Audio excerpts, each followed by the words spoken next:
And ఎవడైతే troll చేశాడో నాకు తెలిసి వాడు అమ్మకు పుట్టున్నాడు. ట్రోల్ చేసిన వాడు అమ్మకు పుట్టలేదు. నన్ను అయితే ఎవడైతే బర్రీతో నన్ను ట్రోల్ చేశాడో ఆడ అమ్మకే పుట్టలేదు. ఆడు ఎవరికి పుట్టేటప్పుడు నాకు తెలియదు ట్రోల్ చేసినాడు. అంత నీచాతి నీచంగా చేసిన వాడు నా దృష్టిలో మనిషే కాదు. ఎందుకంటే అక్కడ ఒక పండగ జరుగుతోంది. పండగలో నాకు వచ్చిన దాంట్లో నేను సాంగ్ సెలెక్ట్ చేస్తే ఇప్పుడు ఒక మాట, మాధురి ఏంటో నాకు తెలుసు, నేనేంటో మాధురికి తెలుసు. ఎవడో తొక్కలోడు ఇప్పుడు మీలో మీరే తిట్టుకుంటుంటారు. మీ జర్నలిస్ట్ లో ఒక జర్నలిస్ట్ ఈ రోజు ఏదో మాట్లాడుతున్నాడు సాయి అని. మీరందరూ డబ్బులు తీసుకొని నాకు ప్రచారం చేస్తున్నారట. మరి వాడికి ఎంత డబ్బులు కావాలో, సాయి జర్నలిస్ట్ సాయి అని మీరందరూ చూసారో లేదో, ఒక 4 hours బ్యాక్ ఒక వీడియో రిలీజ్ చేశాడు. కోట్ల రూపాయలు మీడియా వాళ్ళకి నేను ఇచ్చేస్తున్నానట.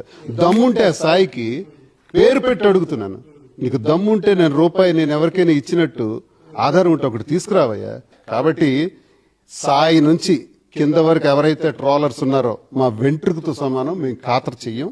ఎవడేమనుకుంటే మీకు సరదాగా ఉండొచ్చు, మీకు వ్యూవర్షిప్ వస్తారు, చూసుకుంటారు. నేను ధర్మాన ప్రసాద్, ఎర్రం నాయుడు ఇలాంటి వాళ్ళకి నేను ఖాతరు చేయలేదు.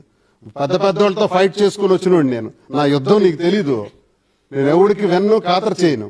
కాబట్టి ఇలాంటి వాళ్ళు ఉంటారు.